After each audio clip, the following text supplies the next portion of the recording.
नमस्कार, मैं हूं मानस पांडे और अगर आप यूपीपीसीएस 2025 की तैयारी कर रहे हैं तो करंट अफेयर्स एक बहुत इंपॉर्टेंट पार्ट है। अब करंट अफेयर्स 30 से 35 प्रश्न आने हैं यूपीपीसीएस में और वो करंट अफेयर्स ना अलग-अलग सेक्शन में बटे हुए हैं। जैसे कि आप देखेंगे सबसे पहले मैंने आपको बताया नेशनल करंट अफेयर्स, उसके बाद मैंने बताया इंटरनेशनल करंट अफेयर्स, फिर मैंने आपको बताया इकोनॉमिक्स से रिलेटेड जितने भी करंट अफेयर्स हैं। ऐसा इसलिए क्योंकि हर एक सेक्शन से कम एक या फिर दो प्रश्न आते ही आते हैं। तो उसी सीक्वेंस में आज मैं आपको बताने जा रहा हूं, ज्यादा नहीं है, 15 से 20 मिनट की ये वीडियो होगी। ये वीडियो में मैं आपको बताऊंगा कि पॉलिटी अगर कोई है तो पॉलिटी में देखिए अगर 20 से 25 प्रश्न आ रहे हैं तो 16 से 17 प्रश्न तो वही आते हैं जो ट्रेडिशनली आ रहे हैं, लेकिन वो जो 4 से 5 प्रश्न है वो आते हैं करंट अफेयर से। और वो कौन से प्रश्न होंगे तो वो एक्सपेक्टेड करंट अफेयर्स की ये वीडियो मैं आपके लिए बना रहा हूं। वीडियो अच्छी लगे तो लाइक कर सकते हैं, नहीं तो कोई बात नहीं, लेट्स स्टार्ट। इसकी पीडीएफ आपको टेलीग्राम चैनल पर मिल जाएगी। ये कब मिलेगी? जब आप इस वीडियो को देख लेंगे उसके बाद आप टेलीग्राम चैनल पर शाम को यहाँ से पीडीएफ निकाल लीजिएगा। एक दिन में जो पढ़िए उसको अच्छे से पढ़िए। तो देखिए सबसे पहला है विधिक परिदृश्य का मतलब all the current affairs which is related to the polity. परेशान मत होइएगा, हिंदी के बाद इंग्लिश में भी मैं आपको पोस्ट करूंगा। शहरी स्थानीय चुनावों में ओबीसी आरक्षण बहुत इंपॉर्टेंट, याद रखिए। हाल ही में किस राज्य ने शहरी स्थानीय चुनावों में ओबीसी आरक्षण को मंजूरी दी? तो वो है हिमाचल प्रदेश मंत्रिमंडल। एक इंपॉर्टेंट है, इसलिए ये आप याद रखिएगा, ये करंट अफेयर्स का एक पार्ट हो सकता है। अगला, जन विश्वास विधेयक 2025, ये इंपॉर्टेंट है क्योंकि गवर्नमेंट ऑफ इंडिया यानी लोकसभा में ये गया था। तो जन विश्वास विधेयक 2025 18 अगस्त 2025 को लोकसभा में क्या किया गया? पेश किया गया। इसका उद्देश्य 17 केंद्रीय अधिनियमों में संशोधन करके कुछ अपराधों और दंडों को अपराध मुक्त बनाना। एक्चुअली बहुत सारे नियम है, बहुत सारे हमारे यहाँ क्या है, ऐसी चीजें बना दी गई हैं जिनके तहत अपराध बनाया जाता है। तो ये 17 अधिनियमों में संशोधन किया जाना है और उसको अपराध मुक्त बना देना है, ठीक है ना। यह जन विश्वास अधिनियम 2023 पर आधारित है, याद रखिएगा।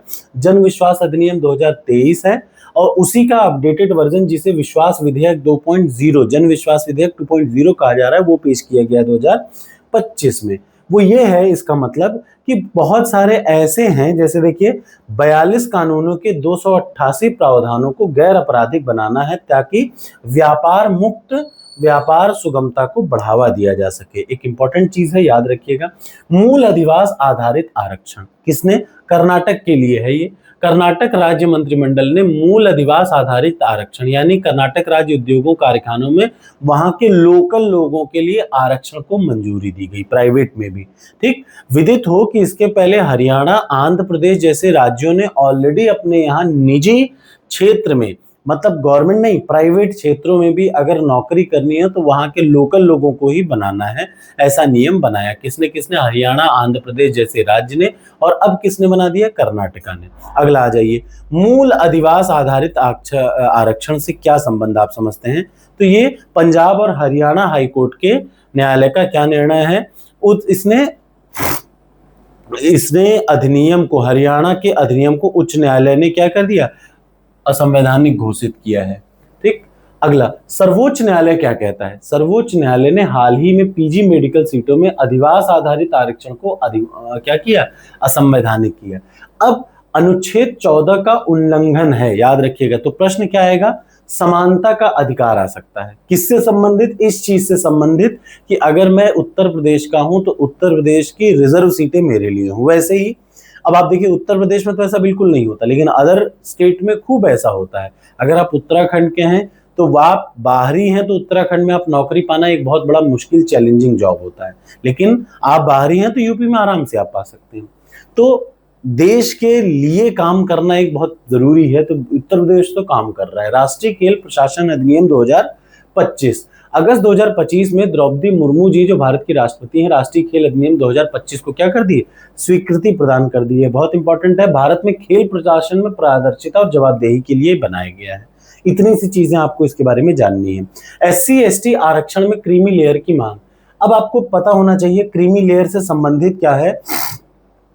इधर देखिए, जस्टिस सूर्यकांत और जोई माल्या बागची की पीठ ने कहा कि राज्य को समुदायों के भीतर में आर्थिक क्षमता का मूल्यांकन करने की क्षमता है, किंतु संवेदनशीलता को देखते हुए सावधानी बरतनी चाहिए और आरक्षण प्रणाली का उद्देश्य सामाजिक रूप से जो पिछड़े हैं जैसे एससी एसटी और ओबीसी को शिक्षा नौकरी में समान अवसर देना है। ठीक। क्रीमी लेयर की अवधारणा, अब प्रश्न आएगा कि क्रीमी लेयर की अवधारणा कब विकसित की गई, तो आपको इसको सर्च करके याद रखना है। राज्यसभा के लिए 4 सदस्य मनोनीत किए गए हैं, ये भी आ सकता है, हर्षवर्धन श्रृंगला, उज्जवल निकम, मीनाक्षी जैन और सदानंद मास्टर को राज्यसभा के लिए क्या किया गया है, नॉमिनेट किया गया है। ठीक। यहाँ पे देख लीजिए एक प्रश्न अक्सर यूपीपीसीएस में आता है कि 12 राष्ट्रपति को अधिकार है कि वो 12 लोगों को राज्यसभा में मनोनीत करे। वो 12 लोग किस क्षेत्र से होंगे, तो ये अभी यूपीपीसीएस में कुछ समय पहले आया, साहित्य, विज्ञान, कला और समाज सेवा के प्रतिष्ठित 12 लोगों को। ठीक है, याद रखिएगा। अब अगला है राज्यसभा के मनोनीत 4 हस्तियों के बारे में थोड़ा थोड़ा आप जरूर जान लीजिएगा। हर्षवर्धन श्रृंगला कौन है, पूर्व विदेश सचिव हैं। उज्जवल निकम कौन है, 1993 बॉम्बे ब्लास्ट और जैसे विशेषज्ञ लोग अभियोजक हैं। मीनाक्षी जैन दिल्ली विश्वविद्यालय के पूर्व प्रोफेसर हैं। सदानंद मास्टर केरल के पूर्व शिक्षक हैं। राज्यसभा के चुनाव की प्रक्रिया आपको जाननी चाहिए, क्यों, क्योंकि अभी नॉमिनेट किया गया है। याद रखिए, आसपास जो चल रहा होता है उससे रिलेटेड करंट अफेयर्स ज्यादा आता है। तो राज्यसभा संविधान के 80 अनुच्छेद के तहत संसद का ऊपरी सदन है। ठीक। इसका गठन 1952 में पहली बार हुआ था। स्थायी निकाय है, विघटन नहीं हो सकता। इसके 1/3 सदस्य हर 2 साल में क्या हो जाते हैं, सेवानिवृत्त हो जाते हैं और बिना किसी सीमा के पुनर्वाचन के क्या हो सकते हैं, पुनर्नामांकन के पात्र, यानी आप बार बार चुने जा सकते हैं। ठीक। इसके अलावा ये भी याद रखिएगा, इसके सदस्यों का कार्यकाल का उल्लेख नहीं है, लेकिन जन प्रतिनिधित्व अधिनियम 1951 प्रदेश सदस्य के लिए 6 वर्ष का कार्यकाल क्लियर करता है। तो आएगा कि राज्यसभा के लिए जो कार्यकाल है 6 वर्षों का, ये संविधान में दिया है, नहीं, ये जन प्रतिनिधित्व अधिनियम 1991 के 51 के तहत कहा जाता है। दूसरा एक और जरूरी है, अनुच्छेद नंबर 80 पार्ट 3 के अनुसार मनोनीत सदस्यों के पास साहित्य, कला, इन सब में विशेष ज्ञान होना चाहिए। ये याद रखिएगा। जैसे नॉमिनेशन क्या होगा, 12 सदस्यों को राष्ट्रपति नॉमिनेट करेगा, वो 12 सदस्य अलग अलग विधाओं में पारंगत होने चाहिए और वो विधाओं को जानने के लिए कौन सा अनुच्छेद है, तो अनुच्छेद 80(3). ठीक।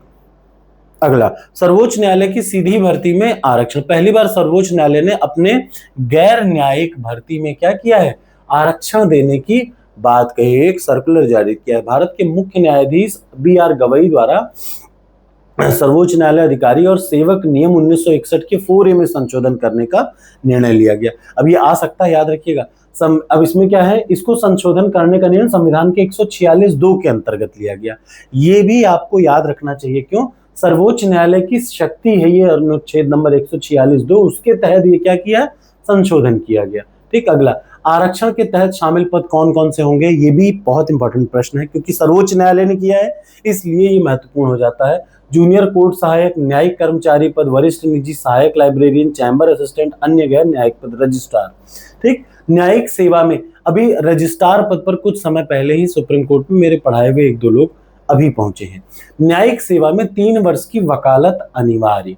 याद रखिएगा, 25 मई 2025 को सुप्रीम कोर्ट ने प्रवेश स्तर की न्यायिक परीक्षा के लिए 3 वर्ष के विधि अभ्यास को अनिवार्य रूप से बहाल किया है। यानी 3 साल आपका एक्सपीरियंस होना चाहिए, किसका, आप जाके कोर्ट में कहीं प्रैक्टिस किए हो। वक्फ संशोधन अधिनियम 2025 संसद द्वारा पारित किया गया है और राष्ट्रपति द्वारा इसको स्वीकृति प्रदान कर दी गई है। ये सरकार को वक्फ संपत्तियों को विनियमित करने और संबंधित विवादों को निपटाने की अनुमति देता है। इससे ज्यादा इसके बारे में नहीं जानना चाहिए। वक्फ क्या है ये जान लीजिए, मुस्लिम या धार्मिक उद्देश्यों के लिए दान दिए गए दान को संदर्भित करता है, जैसे मस्जिद, मदरसा, स्कूल, अस्पताल, सार्वजनिक संस्थान बनाना। ठीक।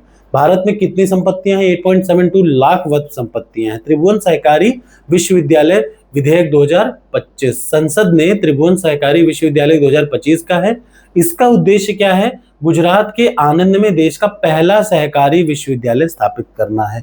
सबसे इंपॉर्टेंट क्वेश्चन क्या है, गुजरात के विश्वविद्यालय में देश का पहला सहकारी विश्वविद्यालय स्थापित करना है और उसके लिए संसद ने त्रिभुवन सहकारी विश्वविद्यालय 2025 पारित किया। याद रखिए, राज्यसभा ने 1 अप्रैल को और लोकसभा ने 26 मार्च को। राष्ट्रपति की स्वीकृति के बाद ये क्या बन जाएगा, अधिनियम बन जाएगा। वुमेन, हाल ही में यूनाइटेड किंगडम की सर्वोच्च न्यायालय ने निर्णय लिया कि यूके समानता अधिनियम 2010 के अंतर्गत वुमेन की विधिक परिभाषा बायोलॉजिकल सेक्स पर आधारित है, जो जेंडर पर पहचान जारी करने में एक महत्वपूर्ण निर्णय है। ठीक। याद रखिएगा, ये इंपॉर्टेंट है, ये आ सकता है क्योंकि ये यूके की बात कर रहा है। ठीक, तेलंगाना सुप्रीम कोर्ट उप वर्गीकरण कार्यान्वित तेलंगाना एससी सुप्रीम कोर्ट नहीं, तेलंगाना एससी उप वर्गीकरण कार्यान्वित करने वाला पहला राज्य। तो आपको ये याद रखना है कि तेलंगाना ऐसा पहला राज्य है जो एससी उप वर्गीकरण को क्रियान्वित कर चुका है। ठीक, इतना ही याद रखना है, ज्यादा नहीं। हिमाचल प्रदेश संगठित अपराध निवारण एवं नियंत्रक विधेयक, हिमाचल प्रदेश ने, ये विधेयक किसने पारित किया है? हिमाचल प्रदेश संगठित अपराध निवारण एवं नियंत्रक विधेयक 2025, ये हिमाचल प्रदेश का है। अगला, सबसे लंबी चर्चा और सबसे लंबे शून्य काल का रिकॉर्ड, सबसे इंपॉर्टेंट है ये प्रश्न, याद रखिएगा 4 अप्रैल, ये डेट याद रखिएगा, एग्जाम में आने की इसकी संभावना बहुत जरूरी है। और सिर्फ ये बार नहीं आ सकता, शून्य काल क्या होता है ये भी पूछा जा सकता है इसी बारे पीसीएस में। 4 अप्रैल को संसद का बजट कई रिकॉर्ड के साथ समाप्त हो गया। दूसरे चरण में राज्यसभा ने सबसे लंबी चर्चा, याद रखिएगा 4 अप्रैल की बात कर रहे हैं, 4 अप्रैल को संसद का बजट सत्र समाप्त हो गया। बजट के दूसरे चरण में राज्यसभा ने 17.23 घंटे की क्या की, सबसे लंबी चर्चा, और 5 घंटे का शून्यकाल हुआ। ठीक, ये आपको याद रखना चाहिए। उत्तराखंड में समान कॉमन सिविल कोड कहां लागू हुआ? उत्तराखंड में कॉमन सिविल कोड 27 जनवरी को लागू हो गया। अब इधर देख लीजिए, आपदा प्रबंधन संशोधन विधेयक 2024, दिसंबर 2024 में लोकसभा में ध्वनि मत से इसको क्या कर दिया गया? पारित कर दिया गया। इसका है मौजूदा जो आपदा प्रबंधन अधिनियम 2005 है उसमें क्या करना? संशोधन करना। ठीक, इंपॉर्टेंट है। अगला, आवश्यक सेवा अनुरक्षण अधिनियम, उत्तर प्रदेश गवर्नमेंट से रिलेटेड है ये। क्या? आवश्यक सेवा अनुरक्षण अधिनियम, ये क्या है? आगामी महाकुंभ 2025 कार्यक्रम को 6 माह के लिए आवश्यक सेवा अधिनियम या लागू किया गया।